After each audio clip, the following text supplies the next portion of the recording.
Kita sudah masuk ke tahun 2023, tahun yang sejak beberapa bulan, sejak tahun lepas lagi sering dicanang-canang sebagai tahun yang sangat mencabar dari segi ekonomi. Banyak tumpuan terarah kepada pelbagai perkara berkenaan dengan bagaimana kita mahu mengharungi tempoh yang dijangka agak mencabar ini. Sudah tentu, prioritinya terletak kepada dasar-dasar kerajaan baru.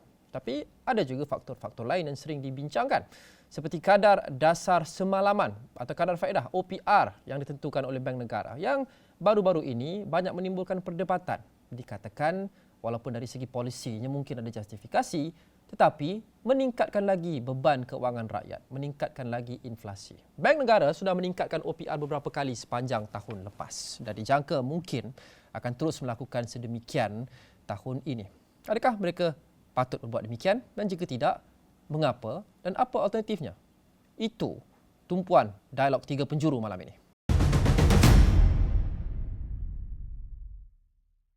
Malam ini saya bersama dengan Datuk Farid Ali, Ahli Majlis Kerja Tertinggi Parti Pribumi Bersatu Malaysia, Ahli Parlimen Subang juga YB Wong Chen menyertai kita, dan pakar ekonomi Profesor Emeritus Dr. Barjoyai Bardai. Terima kasih semua kerana menyertai dialog malam ini. Pertama sekali saya nak mulakan dengan Prof. Prof, kita sering bincangkan OPR ni sejak sekian lama lagi, tapi baru-baru ini, khasnya sejak tahun lepas, ia banyak mengundang perhatian atau perhatian yang lebih besar daripada kalangan orang biasa. Jadi OPR ni sering menjadi perbincangan pakar-pakar ekonomi, bunyinya juga agak teknikal, dan walaupun kita banyak berdebat berkenaan dengannya, mungkin ramai lagi di luar sana yang tak begitu jelas mengenai apa OPR ini dan bagaimana ia berfungsi. Jadi untuk kita membuka perbincangan malam ini, Prof, saya mau tanya kepada Prof selaku pakar ekonomi. Apa itu OPR dan bagaimana ia berfungsi, Prof, secara ringkas dan mudahnya? Okay. Bismillahirrahmanirrahim. Terima kasih Cik Luqman dan ahli panel lain. Sebenarnya OPR ataupun dalam bahasa Inggerisnya Overnight Policy Rate adalah kadar malam yang ditentukan oleh Bank Negara sebagai asas untuk menentukan apakah base rate ataupun base lending rate yang boleh dikenakan oleh bank apabila mereka memberikan pinjaman kepada pelanggan-pelanggan mereka. Dan kepada pinjaman konvensional, OPR ini akan menjadi asas untuk bank mengubah kadar pinjaman yang dikenakan ke atas pelanggan-pelanggan. Tetapi kepada peminjam yang meminjam menggunakan pembiayaan Islam, kadarnya adalah tetap, tidak berubah. Jadi perubahan OPR ini tidak akan menjejaskan kadar bayaran ansuran mereka bulanan. Ini yang pentingnya. Jadi semasa dia mengambil pinjaman, kadar OPR itu akan adalah kadar OPR yang hari tersebut, tetapi selepas itu kadar OPR itu tidak relevan kepada peminjam dalam pembiayaan cara Islam misalnya. Baik, jadi ia mempengaruhi, saya rasa kebanyakan pinjaman biasa, termasuk pinjaman kereta dan sebagainya. Dalam erti kata mudahnya, Prof, ia adalah kadar faedah yang dikenakan oleh bank pusat terhadap bank-bank yang perlu dibayar oleh bank, dan kemudian bank mungkin akan pass down, akan pass down kos itu ke pengguna atau peminjam. Apabila kita melihat bahawa sebagai contoh kita punya loan kereta, pinjaman kereta meningkat apabila OPR ditingkatkan oleh Bank Negara. Satu lagi soalan untuk Prof sebelum saya pergi kepada YB Wong Chen dan juga Datuk Farid. Jadi Prof, apa sebab bank pusat sesebuah negara, dalam kes kita ni di Malaysia adalah Bank Negara Malaysia, apa sebab untuk mereka tingkatkan atau turunkan atau kekalkan OPR? Apa yang mereka lihat? Sebenarnya OPR ini adalah salah satu daripada instrumen kawalan dalam polisi keuangan ataupun monetary policy. Jadi dia seperti satu senjata. Dan kalau kita bayangkan balai bomba, OPR yang biasanya adalah 3%. Dia akan terletak 3% di sepanjang masa. Tapi kita pernah naik OPR kita sampai 3.5%. Itu yang paling tinggi.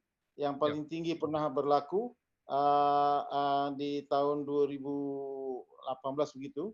Tapi selain daripada itu, OPR kita akan letak pada 3%. Tetapi apabila kegawatan ekonomi berlaku dan ekonomi dilihat lemah, tidak bermaya, jadi OPR ini digunakan untuk merangsang ekonomi dengan menurunkan kadar OPR apa yang berlaku pada tahun 2020 diturunkan setiap bulan 0.25 sehinggalah dia turun jadi 1.75 dan itu untuk merangsang ekonomi untuk menambah pusingan wang dalam pasaran. Kerana dengan tambahan pusingan wang dalam pasaran, orang berbelanja dan perbelanjaan isi rumah di Malaysia adalah sangat penting untuk merangsang ekonomi kerana ekonomi Malaysia 60% ditentukan oleh perbelanjaan persendirian. Jadi dalam arti kata lain, Prof, jika mungkin seseorang itu membayar pinjaman kereta 1,300 sebulan dan ekonomi melembab dan kemudian Bank Negara turunkan OPR dan bayaran ansuran orang itu turun ke mungkin 1,200, dia ada RM100 lebih dalam poket dia untuk diharapkan berbelanja. Ada lebih banyak disposable income. Okey, Prof. Bukan saja itu. Sebenarnya satu lagi tadi OPR ni ialah untuk juga merangsang orang-orang yang ada wang untuk mengeluarkan wang daripada simpanannya untuk berbelanja. Jadi bila OPR tinggi juga mereka akan ada insentif untuk menarik wang daripada pasaran simpan balik ke dalam bank. Baik. Dan OPR ini sebelum ni Prof, kita pun ada bincangkan beberapa kali dalam beberapa bulan atau tahun akan datang. Sebelum ini isu ini banyak dibincangkan oleh ahli-ahli ekonomi, pakar-pakar ekonomi, tapi sejak kebelakangan ini ahli-ahli politik dan orang biasa juga semakin banyak membincangkan berkenaan dengan OPR ini. Apatah lagi dalam situasi ekonomi yang semakin mencabar, beban keuangan kepada rakyat semakin sempit dan bertambah dan tahun ini dijangka akan lebih mencabar daripada tahun lepas. Jadi saya mau tujukan soalan seterusnya kepada Datuk Farid dan juga YB Wong Chen. Mungkin saya boleh mulakan dengan Datuk Farid dahulu. Datuk, apa pros and cons sebenarnya meningkatkan OPR? Kita lihat Bank Negara sudah tingkatkan OPR banyak kali, beberapa kali tahun lepas. Ada ahli politik yang setuju, ada yang tidak setuju. Bagi Datuk, apa pros and cons meningkatkan OPR dan adakah patut Bank Negara teruskan trend peningkatan tahun 2023 ni? Baik, terima kasih ya. Kalau kita lihat dari sudut ekonomi ya, peningkatan OPR ada juga membawa kebaikan. Pertama yang kita biasa dengar ialah apabila Bank Negara menaikkan OPR, tujuan utama adalah untuk menurunkan money supply ya, M1, M2, M3 dan sebagainya, sekaligus mengekang kadar inflasi ya. Itu satu. Yang kedua, pada masa yang sama seperti juga yang disebut oleh Prof tadi ya, dengan kenaikan OPR ya, maknanya permintaan kepada ringgit akan meningkat. Jadi kita melihat bagaimana kita boleh memberi bandingan dengan Amerika dan sebagainya, di mana apabila OPR ataupun overnight rates di Amerika dinaikkan, permintaan kepada USD meningkat dan sekaligus kadar pertukaran ya di antara ringgit dan juga USD semakin besar. Kalau dulu satu USD mungkin cuma 4 ringgit, sekarang sudah mencecah hampir oleh Bank Negara, mungkin juga bertujuan untuk meningkatkan nilai ringgit itu sendiri, dan ini boleh memberi kesan positif kepada ekonomi dalam bentuk kerana kita melihat bahawa negara kita banyak bergantung kepada import barangan. Ada juga ekspor, ada juga import, cuma peratusan ekonomi kita yang bergantung kepada ekspor adalah lebih kecil berbanding dengan peratusan rakyat kita yang bergantung kepada barangan import. Jadi mungkin kita boleh melihat kesan yang lebih positif, penurunan dari sudut nilai import walaupun dari sudut kuantitinya sama. Jadi ini adalah di antara kebaikan apabila Bank Negara menaikkan OPR itu sendiri. Baik, saya mau pergi ke YB Wong Chen. YB, YB, apa pros and cons pada YB OPR ditingkatkan, dan adakah YB setuju Bank Negara terus dengan amalan meningkatkan OPR kerana tahun lepas saya kira ada beberapa kali, Prof betulkan saya jika saya salah, 4 kali OPR dinaikkan sepanjang tahun 2022. YB setuju jikalau ia diteruskan, peningkatan diteruskan lagi tahun ini? Ya, saya memang setuju sebab bagi kita, walaupun kita orang politik, isu tentang OPR is technical, ya. Dan orang yang pakar ekonomi kita sebenarnya yang terbaik itu di Bank Negara, ya. Mereka mempunyai data yang cukup dan mereka boleh membuat the decision themselves. Bagi kita Monetary Policy Committee ni, sebaiknya jangan kita politikkan, dan kita boleh katalah we give full attention and full mandate to Bank Negara untuk melakukan yang terbaik. Apakah pros and cons dia? Memang kena lihatlah apakah isu sebenarnya dalam negara kita sekarang. Sama ada ia isu tentang inflasi, dan the OPR rate must go up to try to membuat ekonomi kita lebih relax, lebih slow down sikit supaya the demand and supply issue can be resolved, to bring down the currency, to bring down inflation. But bagi saya isu utama kita sekarang ni, di Malaysia inflasi masih di dalam kawalan di bawah lebih kurang 5%, so it's not very bad compared to the rest of the world. Jadi bagi saya, this OPR movement terhadap meningkatkan dalam berapa bulan yang akan datang ni, saya rasa dia akan naik, is more about controlling the cost of food. Jadi kalau dia ialah untuk mengatasi inflasi tentang makanan, sebab kita di Malaysia subsidi kuat bagi isu tentang minyak dan juga gas dan juga makanan seperti palm oil dan juga gandum dan beras. All these subsidies are helping. Tapi kita import makanan ni besar sekali, ya, lebih kurang 50 sampai 60 bilion, dan impact utama import ini adalah currency, US currency. Jadi saya rasa OPR yang akan dinaikkan dan telah dinaikkan dalam setahun ini ialah untuk tujuan utama ialah untuk isu tentang currency, bukannya directly tentang inflasi, indirectly to deal inflasi melalui currency mechanism.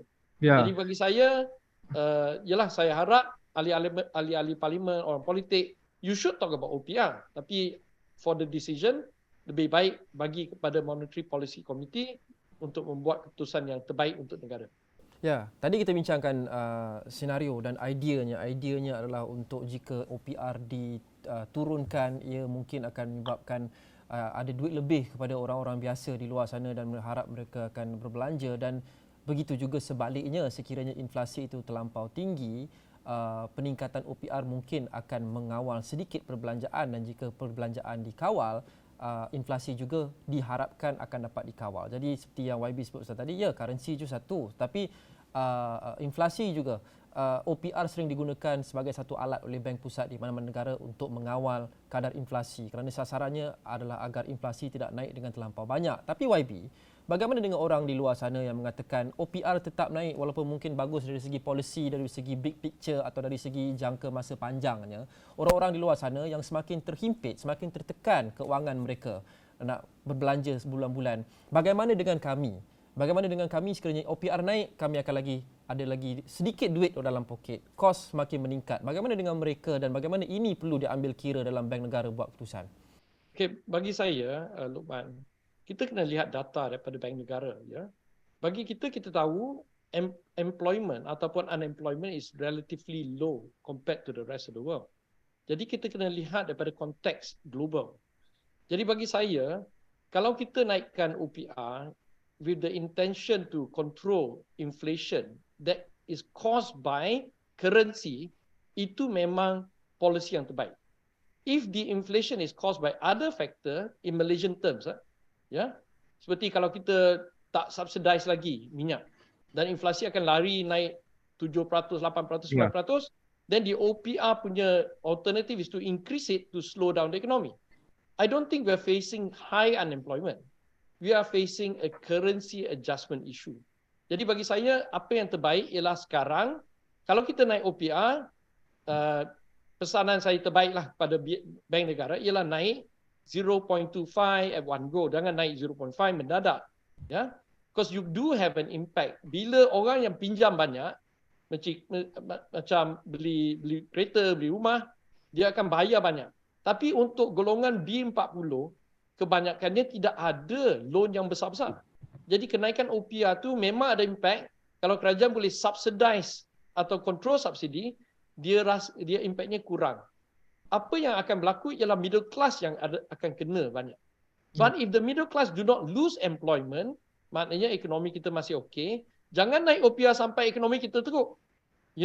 Ini balancing act yang betul-betul kena careful. Dan kita sebagai ahli parlimen, kita boleh cakap, orang politik boleh berpolitik, tapi data sebenarnya dalam tangan bank negara. Ya, subsidi. Lebih baik kita beri, without any political interference, bagi mereka ruang yang secukupnya untuk melakukan yang terbaik. Ya, subsidi itu mainkan peranan yang agak besar YB sejak saya rasa beberapa kurang-kurangnya 2-3 tahun yang lepas untuk taper inflation, untuk mengawal kenaikan inflasi, kerana ada yang mengatakan bahawa jika tidak ada subsidi kita inflasi kita sudah meningkat mungkin hingga ke 2 digit pun kalau kita lihat seperti di negara-negara luar, dan perbelanjaan subsidi kita sudah yang terbesar dalam sejarah, jadi ia tidak mampan, ia tidak boleh kita teruskan sampai bila-bila. Dan sebelum ini Kerajaan Pakatan Harapan yang baru ini bawah pimpinan Datuk Seri Anwar Ibrahim ada mengatakan bahawa mereka mahu lebih mensasarkan subsidi itu, tetapi sehingga sekarang tidak ada berita berkenaan dengan bagaimana mereka merancang untuk membuat demikian. YB. Okey, Loman, isu tentang subsidi, dasar-dasar dia sebenarnya saya pun tak tahu sangatlah. Sebab saya bukannya diberitahu Datuk Seri Anwar ataupun Rafizi Ramli. Okay. They are the government, they are trying their best to organize themselves. Jadi dia briefing kepada ahli parlimen ialah keseri at the moment, dia bukannya mendalam. But bagi saya isu dia ialah sebenarnya ialah kerana negara kita ialah negara yang oil producer. Kita keluarkan minyak dan gas, ya. Jadi keadaan fiskal sekiranya kita ikut laporan daripada Shell, daripada Esso, pendapatan syarikat-syarikat minyak dan gas ni telah meningkat 2 kali ganda, at least 2 times. Jadi bagi kita ada Petronas. Selagi Petronas memberi data-data yang penuh tentang pendapatan dia dan tentang tentang untung dia, then we will have a clear picture whether 70-80 billion of subsidy, double daripada 40 billion tu sustainable atau tidak. Sampai sekarang saya tidak tahu apakah the true profit of Petronas. Apa yang kita tahu ialah, dan ini memang dasar daripada Pakatan Harapan, ialah Petronas tend to be overtly generous kepada vendor-vendor. Jadi sekiranya kita ikut pasaran dunia tentang minyak, pendapatan negara sepatutnya daripada Petronas ni daripada 50 bilion, kemungkinan besar dah sampai 100 bilion.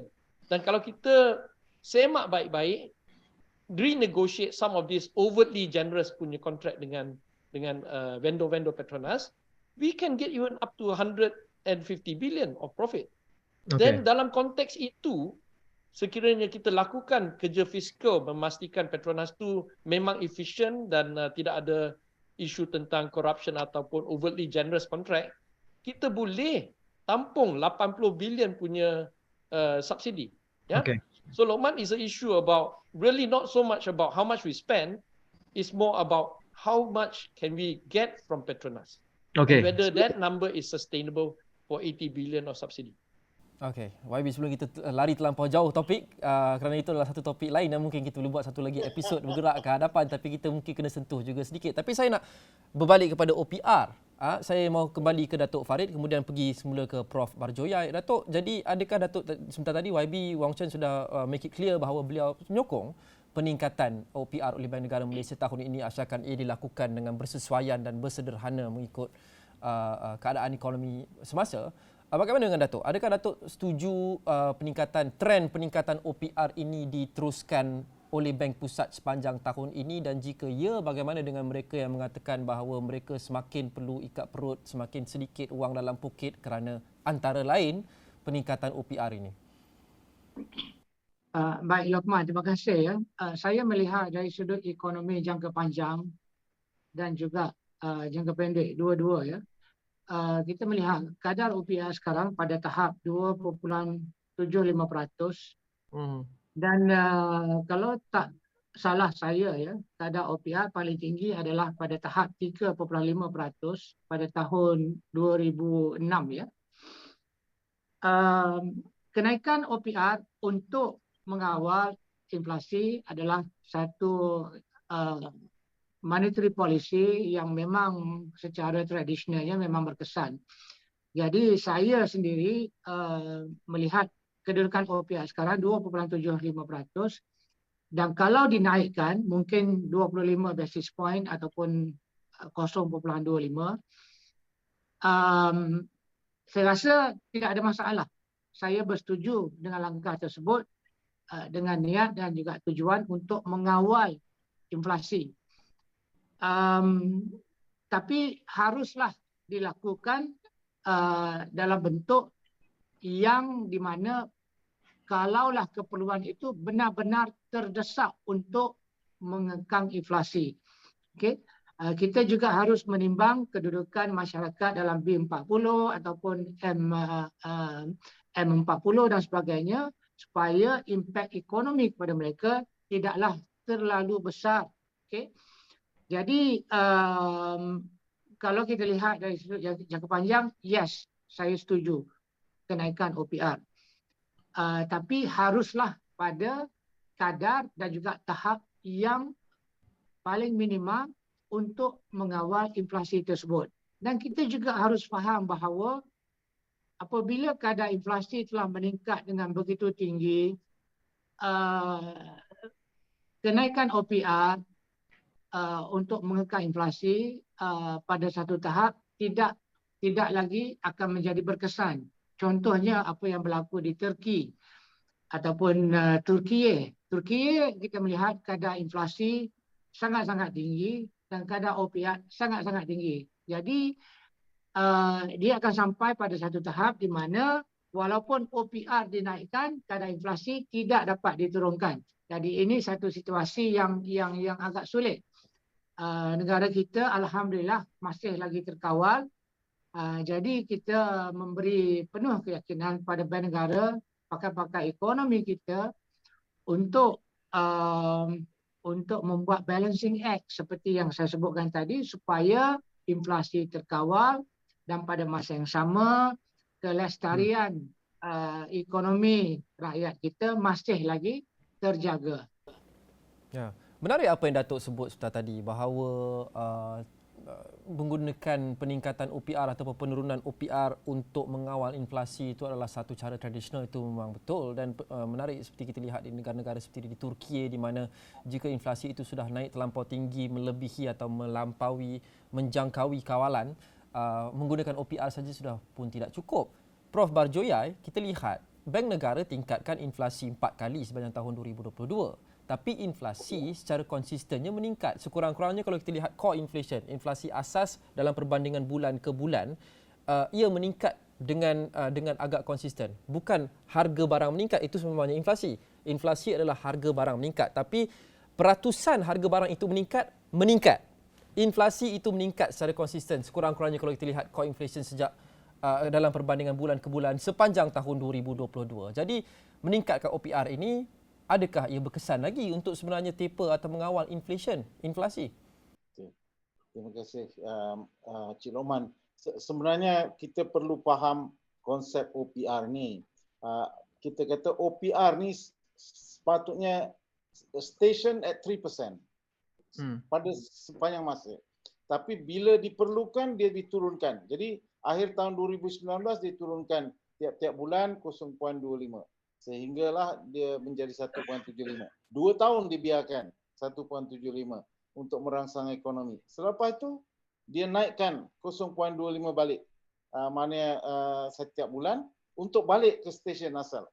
Jadi dia akan berhenti pada 3% atau maksimum 3.25% sebelum semasa dimula pada tahun 2019.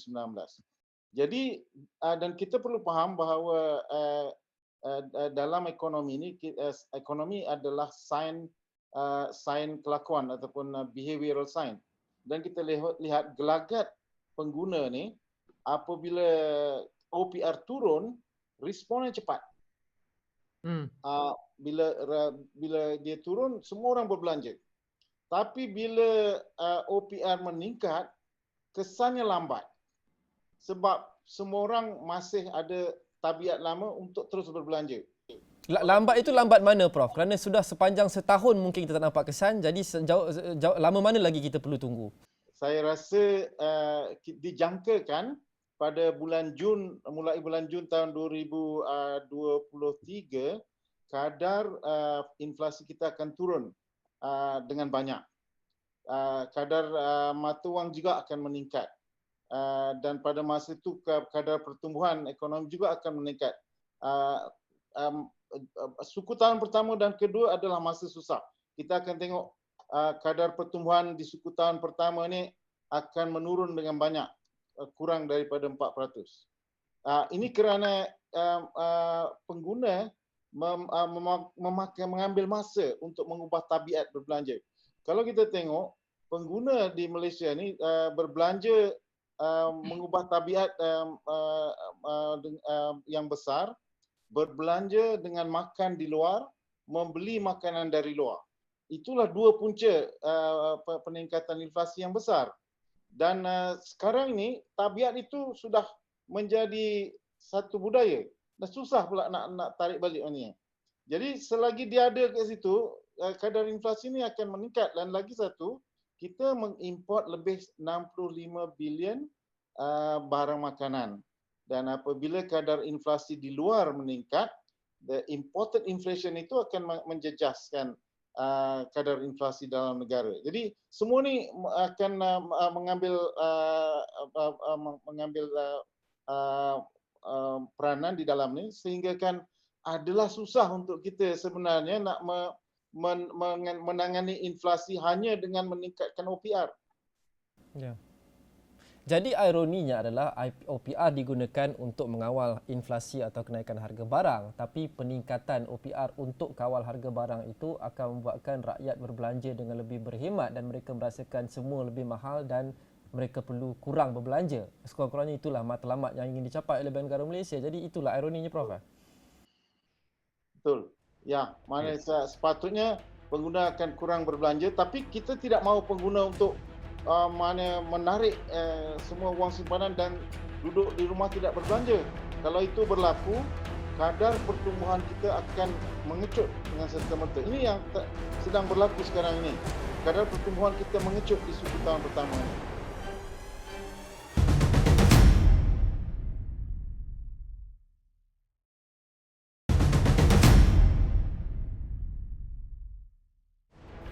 YB Wong Chen, jadi persoalan pokoknya dan big picture-nya sudah tentu bukan sahaja OPR tapi hampir ke semua dasar ekonomi kerajaan ini tertumpu pada matlamat utama sekarang, iaitu untuk meringankan beban kos sara hidup, beban keuangan yang dihadapi oleh rakyat. Dan OPR ni hanyalah salah satu alat yang boleh diguna pakai untuk mencapai matlamat itu. Mungkin kita tak nampak hasilnya serta-merta atau semalaman, walaupun namanya kadar dasar semalaman, tapi kita mungkin akan lihat ia lebih berjangka panjang seperti YB sebut tadi. Tapi adakah selamat untuk kita mengatakan ataupun patutkah kita bertanyakan soalan big picture-nya YB, adakah peningkatan OPR ini mencapai matlamat besar ini, iaitu kita meringankan beban kos sara hidup dan beban keuangan yang rakyat hadapi dengan langkah-langkah yang diambil oleh Bank Negara Malaysia ini, ya ataupun tidak? Okey, bagi kita kena tengok target group dia mana. Yang paling penting bagi saya ialah B40 dan juga M40. Ya, yang T20 ni memang recession tak recession, inflasi tak naik, turun pun sama. Tapi itu masalah OPR kerana ia indiscriminate, dia tidak ada sasar. Ia dikenakan ke semua orang. So kalau kita ikut the prescription di kata the Fed di US, ya, inflasi dia dah meningkat double digit. So they need a very aggressive OPR scheme. That's not the case di Malaysia. Bagi kita isu yang dia memang OPR ni satu-satunya tool lah, one senjata. But bagi kita, kalau kita nak target B40 dan M40, senjata yang utama ialah subsidi. Ya? Walaupun subsidi ni kalau berterusan lama dia akan menghakiskan fiscal position negara. Tetapi untuk keadaan sekarang di mana minyak dan gas harga tinggi dan pendapatan negara baik, ya daripada Petronas. Saya rasa fiscal issue tidak timbul lagi selaginya kita ada transparansi lah tentang isu berapa sebenarnya duit yang kita dapat daripada Petronas. Ya.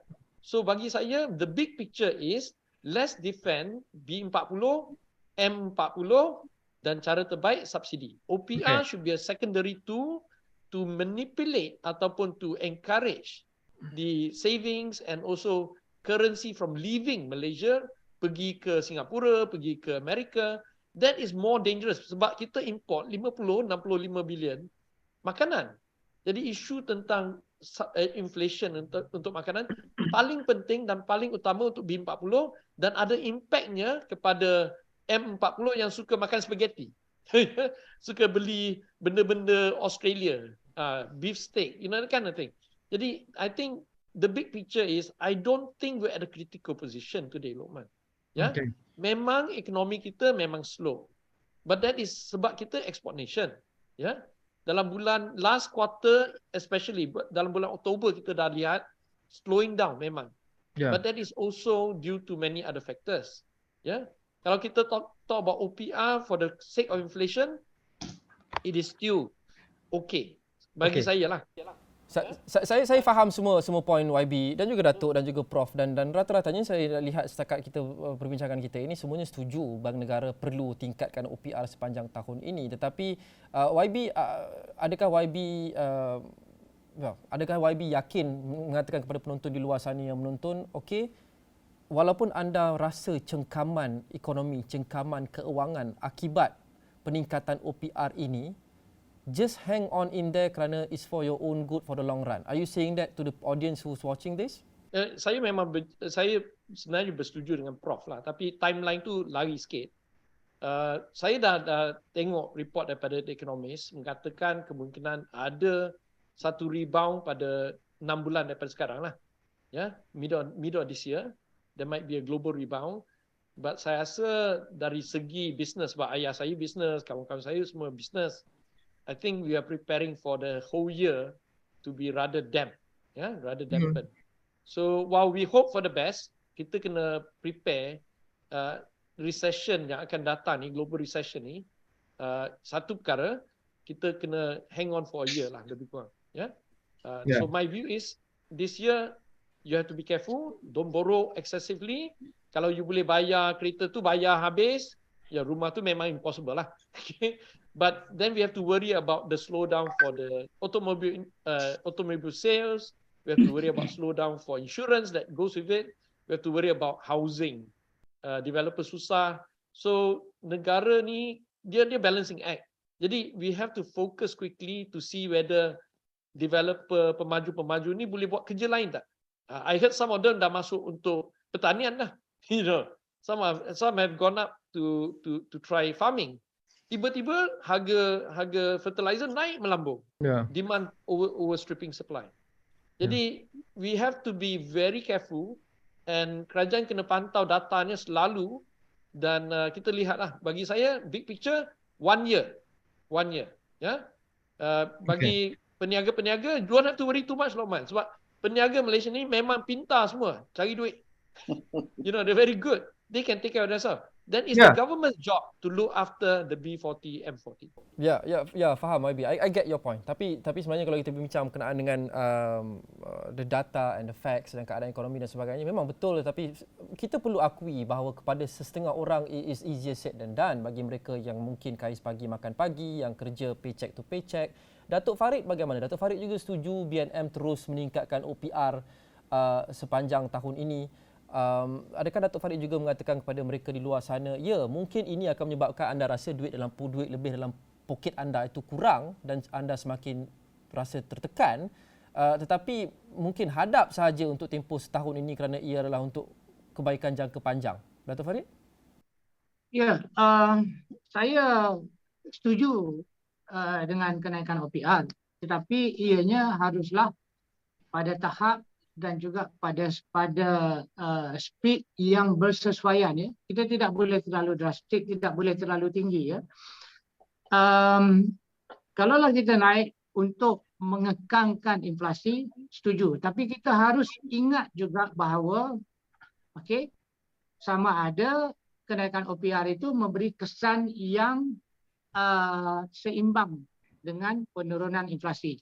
Okey, itu satu. Yang keduanya, kita juga harus melihat dari satu konsep di mana bila adanya inflasi, maka kadar employment adalah tinggi. Okay? When there is high inflation, dia mesti korespon dengan high employment. Jadi apabila kita menurunkan kadar inflasi, maka kita akan menaikkan kadar unemployment. Okay, ini satu lagi perkara yang kita harus sentuh. Jadi secara dasarnya setuju, tapi janganlah terlampau sehingga menyebabkan B40 begitu terkesan. Dan saya ingin sebut sekali lagi, sama seperti YB sebut tadi, subsidi secara bersasar adalah satu solusi ataupun solution yang terbaik. Tapi kita melihat bahawa sekarang kerajaan belum lagi melaksanakan subsidi bersasar. Sebut sahaja tapi belum melaksanakan. Jadi ini perlu dibuat segera. Perlu diberi perhatian dan tindakan perlu diambil serta-merta kerana kita melihat kumpulan B40 ini sangat-sangat terkesan dengan kadar inflasi. Walaupun kita kata kadar inflasi, kalau ikut statistik daripada Jabatan Perangkaan Negara memang rendah. 3%, 2.9%, 2.7% kerana mereka melihat mereka merangka ataupun statistik inflasi adalah dari satu bakul basket of material. Ya. Dan kebanyakan material dalam bakul tersebut adalah semua barangan terkawal. Sedangkan inflasi yang sebenarnya di luar sana tu kenaikan begitu drastik tidak termasuk dalam perangkaan tersebut. Jadi ia tak tepat angka inflasi itu. Tidak tepat. Jadi adakah bermaksud ada possibility Bank Negara membuat keputusan OPR ini berdasarkan angka inflasi yang mungkin kurang tepat? Saya tahu mereka tidak lihat data itu sahaja, tetapi ya Datuk. Betul, saya setuju. Okey, tapi pada masa yang sama, kalau kita tidak naikkan OPR, maka inflasi akan naik dengan lebih tinggi, dengan lebih mendadak dan sebagainya. Jadi inilah balancing act yang perlu dibuat. Sangat-sangat penting dan kita serah kepada pakar-pakar ekonomi dan juga Bank Negara untuk mengkaji dan membuat balancing act tersebut. Kita perlukan data yang begitu banyak untuk kita tentukan sama ada 25 basis point ataupun 10 basis point ataupun 35 basis point. Kita perlukan data yang cukup banyak. Dan kita di sini tidak mempunyai data-data tersebut. Cuma di Bank Negara mereka mempunyai data tersebut. Jadi, kalaulah OPR dinaikkan, ia mestilah bersekali dengan polisi subsidi bersasar. Mesti ada. Dia tidak boleh kita naikkan OPR 25 basis point, bulan depan naik lagi 25 basis point sampai 3.5. Tak boleh. Kecuali mesti ada subsidi bersasar. Dan saya nak sebut di sini kepada kita semua, saya mendengar YB menyebut memberi tekanan kepada Petronas dan juga Petronas. Dan saya tidak bersetuju dengan kenyataan tersebut kerana kita terlihat terlalu bergantung kepada Petronas. Sedangkan ekonomi negara adalah lebih besar daripada itu. Dan kalau kita terlalu bergantung kepada Petronas, apabila harga minyak menurun, maka Petronas profitnya akan menurun dan maka dividen daripada Petronas juga akan menurun. Dalam keadaan sekarang, yes, betul Petronas begitu tinggi profit dan sebagainya. Tetapi kita harus bergantung kepada ekonomi negara secara keseluruhan. Dan apakah tindakan yang akan diambil oleh Kerajaan Pakatan Harapan untuk meningkatkan ekonomi kita. Ini yang sangat penting dan sangat dasar kerana sekarang kita berada pada satu tahap di mana bajet negara 370 bilion tapi kita tidak cukup duit, tidak cukup wang, sumber, income cuma pada tahap 270 bilion, 100 bilion gap dalam bajet negara. Baik. Dan sampai sekarang pun kita belum dengar lagi bajet negara daripada Pakatan Harapan. Jadi inilah masalahnya. Okay. Jadi secara kesimpulan yang saya boleh buat di sini, boleh naik OPR tapi haruslah ada subsidi bersasar dan kebergantungan negara kepada sumber pendapatan income untuk mengadakan subsidi tersebut haruslah dilihat dari sudut pertumbuhan ekonomi negara dan sumbangan dan income kepada negara, bukan sahaja daripada Petronas tapi secara keseluruhan daripada ekonomi negara. Baik. Saya kira adil untuk bagi YB Wong Chen sedikit ruang untuk balas apa yang Datuk sebut setelah tadi jika ada berkenaan dengan kerajaan Pakatan Harapan dan polisi ekonominya dan subsidi bersasar. Mungkin YB selain jawapan daripada YB bukan berada dalam kerajaan lah. Okey, saya seperti yang saya kata tadi, dasar-dasar baru daripada unity government ni belum diberitahu pada ahli parlimen. Jadi saya boleh jawab secara independen lah, ya, secara individu. Saya setuju kita over dependency on Petronas is a problem, memang. Tapi dia punya structural problem bagi saya bukannya isu tentang dependency issue, is whether Petronas is super efficient atau tidak. Kalau kita boleh untung 100 bilion, kenapa kita untung 50 bilion setahun? Jadi kita kena semak baik vendor program dengan baik, dengan cara baik, ya. Sebab kita tahu memang ada overtly lucrative contract. That is a governance issue. It's not about allocation issue. Fiskal negara ni, isu utama dia ialah semua development expenditure keluar daripada borrowing. Ya, kita kena borrow, kita kena issue bond. Operational cost is paid by Petronas. But if Petronas is run better, kalau kita dasar Petronas kita lebih baik dan kita untung lebih banyak, duit yang kita dapat extra dari Petronas ni boleh diguna untuk bayar development juga. We will try to reduce the fiscal debt growing faster and faster every year. In the context dalam 1-2 tahun ini di mana inflasi dunia meningkat, kerja Petronas ialah untuk mencari wang untuk bayar subsidi to help B40 dan M40. Saya bukannya kata kita kena depend on Petronas for 20 years macam ni. Ya, bila inflasi sudah normalize, we can go back to less dependency of Petronas. But the structural reform of governance of Petronas mesti continue. That is the bigger impact bagi saya. Ya. Dan akhir kata very simple tentang OPR, secondary weapon. The first weapon is subsidy. Bersasar tu memang betul. I fully agree, Datuk. And I'm sure Professor also agree. Bersasar is very important. But we have to be careful tau. Bila kita naik OPR, orang yang paling kena impact ialah M40 yang ada kereta, car loan dan housing loan. Right? When you do subsidi bersasar, some of these people who are M40 will lose out. So can you afford to give double whammy kepada M40? That's a fundamental question. Kita kena tanya. I think you do one or the other, you cannot do both.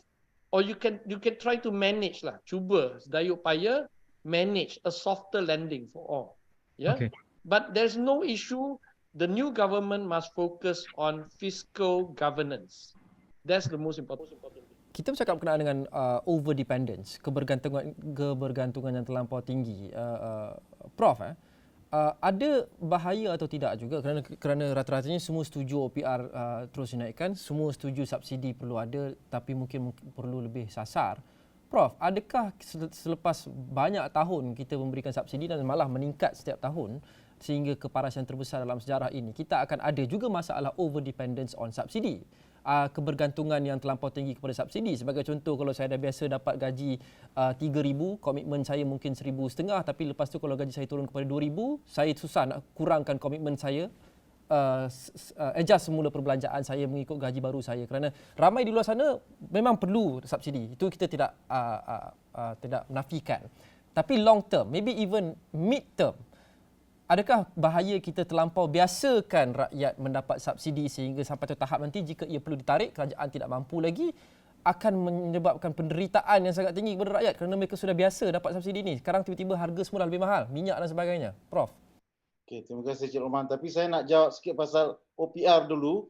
OPR ni kita kata sebenarnya usaha yang dilakukan oleh Bank Negara ialah untuk balik ke paras normal. Jadi kita perlu mengharapkan bahawa Bank Negara akan naikkan sekurang-kurangnya sekali atau 2 kali lagi. Nanti dia sampai kepada 3.25 dia berhenti. Dia akan berhenti sampai keadaan ekonomi gawat semula, dia akan turun balik. Tapi dia tak akan naik lagi dah. Dan jadi kita tak boleh mengharapkan OPR akan turun dalam masa terdekat. Tak ada. Pertama. Kedua, tentang mengapa pendapatan dari Petronas adalah dianggap tidak lestari dalam belanjawan, kerana sepatutnya perbelanjaan kerajaan perlu disokong oleh pendapatannya, dan pendapatannya bukan daripada Petronas, kerana sebenarnya Petronas ni adalah satu entiti pelaburan. Maknanya kalau kita mengharapkan kepada Petronas, seolah-olah Petronas itu sebahagian daripada kerajaan. Jadi dia tidak lestari, dan sebenarnya inilah pertama kalinya dalam masa 3-4 tahun ni kita terlampau menonjolkan subsidi. Memang subsidi bukan satu budaya dalam belanjawan kita di Malaysia. Dan kita perlu duit daripada subsidi dengan memperkenalkan kaedah lain. Contohnya income support ataupun sokongan pendapatan adalah penyelesaian yang sepatutnya akhirnya. Tapi kita perlu ada itu dalam bentuk social protection system. Dan kita tidak ada social protection system di Malaysia. Dan sepatutnya kita tubuhkan this endowment fund untuk mewujudkan social protection system, dan kemudian Petronas akan menyumbang ke dalam tu, ataupun Petronas sendiri masuk di dalam social protection system. Jadi kita ada satu pendapatan yang konsisten tiap-tiap tahun yang boleh diharapkan oleh kerajaan daripada pelaburan di dalam social protection system endowment scheme tadi. Kalau itu boleh dilakukan, barulah kita boleh mempunyai satu sistem sokongan kepada kumpulan yang memerlukan yang lestari. Sekarang ini apa yang kita buat sangat ad hoc dan tidak lestari. Saya setuju, Loman, kalau boleh, kalau boleh tambah sikit dengan Profesor, memang betul. Kalau kita nak potong subsidi boleh, tapi kita kena tambah pendapatan. It's one or the other. Sistem subsidi ni memang bermula daripada politik ni 20-30 tahun dah. Betul tak? To win election, we all know this. It's an election tool. Apa yang sebenarnya perlu dilakukan di negara kita ialah memastikan B40 mendapat gaji yang berpatutan, fair wages. Election tool bermakna ia adalah a populist step. Memang, but it's not the time to change because you're facing a global crisis. So you need a transition. 2-3 tahun, when things stabilize, kita boleh buat implementasi fair wages punya scheme. Sebab kalau you buat sekarang, the employer, semua syarikat akan habis lah. They already have dwindling sales, you want to increase wages, susah. So we have to use the Petronas, better governance for Petronas, and use the Petronas money for short term to try to stabilize the economy. Tapi long term tu atau medium term tu memang gaji kena naik. Bila gaji naik, self-esteem pekerja pun naik. This is behavioral economics 101. Very basic. Jadi saya memang setuju. I think that is the direction, the unity government. Ini bukan Pakatan Harapan government. Kalau Pakatan Harapan memanglah kita memang force this kind of issue. But for the unity government, I hope this is the direction dia akan ambil lah. Selepas perkara-perkara dah stable, supaya Datuk Farid pun okey, kita pun okey, semua pun okey. Yang penting tu ekonomi stabilize. Then we can talk about reformasi struktur ekonomi kita, iaitu kenaikan gaji. Okey. Kita ada lebih kurang 5 minit saja lagi. Satu soalan setiap seorang untuk Datuk Farid. Saya mulakan dengan Datuk Farid. Boleh saya jawab yang tadi dulu ya? Sila Datuk, secara ringkas. Okey, cuma saya masih lagi dengar kebergantungan kepada Petronas itu sangat-sangat tinggi. Padahal kita ada lagi kita kata seperti ASB. Dan ASB ini adalah sebenarnya untuk memberi income income sampingan kepada B40 dan juga M40. Tapi kita melihat kadar pulangan ASB sangat rendah, 5%, 5.1%. Berbanding dengan unit trust, ya, ada unit trust mencapai pulangan sehingga 30%. RSB unit trust sampai 39%. Jadi kita perlu melihat reform kepada ASB itu sendiri. Apakah ASB ini masih lagi relevan ataupun tidak relevan, kerana hampir 200 bilion ringgit berada dalam ASB dan daripada jumlah tersebut 76% daripada pelabur dalam ASB cuma menerima RM30 dividen. Tidak mencukupi. 76% daripada 8 juta pelabur ASB menerima dividen sebanyak RM30 pada kadar 5.1%. Kalaulah performance ASB lebih bagus, memberi pulangan 20%, 30%, maka kebergantungan kepada subsidi akan berkurangan. Jadi saya melihat ini adalah satu perkara yang kita harus beri perhatian yang serius. Bagaimana kita nak reform ASB itu sendiri supaya ia lebih berkesan dan masih lagi relevan. Kalau tidak, tak perlu ada ASB. Kalau 5%, kalau FD rate pun kita naikkan OPR, FD rate pun akan naik pada tahap 3.5%, 4%. Kenapa ada ASB yang cuma memberi pulangan 5%? Datuk ada sebarang respon kepada apa yang YB Wong Chen sebut setelah tadi bahawa subsidi ini adalah satu alat populis yang digunakan oleh pentadbiran atau kerajaan-kerajaan sebelum ini untuk antara lain tujuan-tujuan pilihan raya, dan jika cakap macam tu termasuk sekali dengan Bersatu dan kerajaan-kerajaan sebelum ini. Datuk ada sebarang respon kepada itu? Betul, memang kita melihat bahawa subsidi ini adalah satu instrumen untuk menarik undi, dan juga kita melihat Pakatan Harapan pun pengguna perkara yang sama. Hari ini kita menang, besok harga minyak turun. Tapi tidak juga berlaku, kan. Jadi benda ni adalah universal, dan mana-mana parti politik yang ingin menarik perhatian dan juga undi rakyat memang akan ada elemen-elemen polisi ataupun manifesto yang populis, termasuklah subsidi tersebut. Tapi pada masa yang sama, kita melihat bahawa keperluan untuk subsidi tersebut memang nyata, memang ada dan memang signifikan.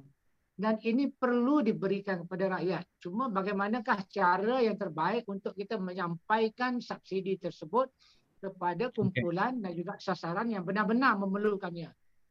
Okey. Prof, soalan terakhir dengan 2 minit lagi baki. Saya rasa itu memasuki soalan terakhir saya ini dengan agak cantik apa yang YB Wong Chen sebut setelah tadi, apa yang Datuk Farid sebut setelah tadi, iaitu politik dengan ekonomi ini sudah tentu dia go hand in hand. Tapi ia tidak boleh terlampau mesra bergaul kerana itu adalah satu ramuan untuk perkara-perkara yang mungkin tidak diingini berlaku. Apa yang saya maksudkan adalah apabila ahli politik mungkin memperkenalkan atau melaksanakan dasar-dasar ekonomi bukan kerana itu adalah yang terbaik, tapi itu adalah yang paling popular. Prof. Jadi adakah Prof melihat ini satu kerisauan sebelum ini dan juga bergerak ke hadapan bahawa ada kecenderungan ahli-ahli politik termasuk mereka yang berada dalam kerajaan sekarang atau sebelum ini untuk take the popular decision, make the popular decision walaupun mereka tahu mungkin itu bukan langkah yang terbaik. Kerana langkah yang terbaik itu mungkin akan menyebabkan rakyat sakit dahulu sekarang. Kemudian dalam jangka masa panjang baru lebih baik. Tapi itu tidak popular bagi mereka. Prof. Okay. Terima kasih Cik Rahman. Sebenarnya selama ini sejak tahun 40-an kita telah menumpukan kepada matlamat pembangunan yang mampan, yang deras, yang cepat, dan kita telah berjaya mana berbanding dengan negara lain di antara tahun 1982 hingga 2021 Malaysia telah mengalami kadar pertumbuhan yang menakjubkan kalau dibanding dengan negara-negara Asia pun maknanya, dan ini diakui oleh Bank Dunia. Tetapi kesan daripada kadar pertumbuhan yang pesat itu sebenarnya tidak sampai kepada akar umbi isi rumah. Isi rumah kita masih miskin. Lebih 50% kumpulan pekerja gajinya kurang daripada 2,000. Hari ini kita tak payah sebut B40 lah, B70 sebenarnya kita ada. Jadi kita perlu mengubah tumpuan kepada kesejahteraan dan kebahagiaan isi rumah. Dan kita perlu membahagiakan isi rumah mensejahterakan isi rumah dengan meningkatkan pendapatan mereka, mengurangkan kos hidup dan secara umum akhirnya kita nak meningkatkan kadar the happiness index, happiness index yang kita buat tiap-tiap tahun. Bagaimana negeri-negeri seperti Kelantan, Terengganu, Kedah, Perlis, walaupun medium pendapatannya ada rendah berbanding dengan negeri-negeri lain, tetapi merupakan negeri-negeri yang lebih bahagia berbanding dengan negeri Selangor, Penang dan Melaka yang kadar pendapatan yang tinggi tetapi isi rumahnya tidak bahagia. Jadi kita perlu menggunakan aspek psikologi juga di dalam mengurus isi rumah, memastikan kita adun aspek kebahagiaan ini.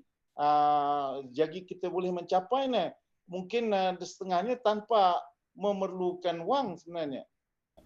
Ya, baik. Kita harap semua langkah-langkah yang akan diambil oleh kerajaan dan juga entiti-entiti seperti Bank Pusat ini akan membantu sudah tentu untuk mencapai matlamat itu, walaupun mungkin akan ada growing pains. Kita melalui kesakitan terlebih dahulu, tapi dalam jangka masa panjang ia akan memberikan manfaat kepada ekonomi dan pulangan kepada rakyat, termasuklah dalam hal OPR ini, agar kita semua boleh bahagia pada penghujungnya. Prof. Terima kasih Profesor Emeritus Dr. Barjoya Bardai, YB Wong Chen, Ahli Parlimen Subang, dan Datuk Farid Ali, Ahli Majlis Kerja Tertinggi Parti Pribumi Bersatu Malaysia. Kita akan terus pantau kerajaan baru dan juga semua polisi yang dilaksanakan, termasuk berita-berita berkenaan dengan ekonomi dan adakah OPR akan ditingkatkan sekerap seperti kita saksikan tahun lepas dalam tahun yang agak mencabar ini. Kita tunggu dan lihat. Apa yang pasti, Asra Awani akan terus berada di sini untuk melaporkan kepada anda dan mengupas dan mengulas apa kesannya kepada rakyat. Terima kasih kerana menonton Dialog 3 Penjuru. Jumpa lagi. Assalamualaikum dan salam hormat.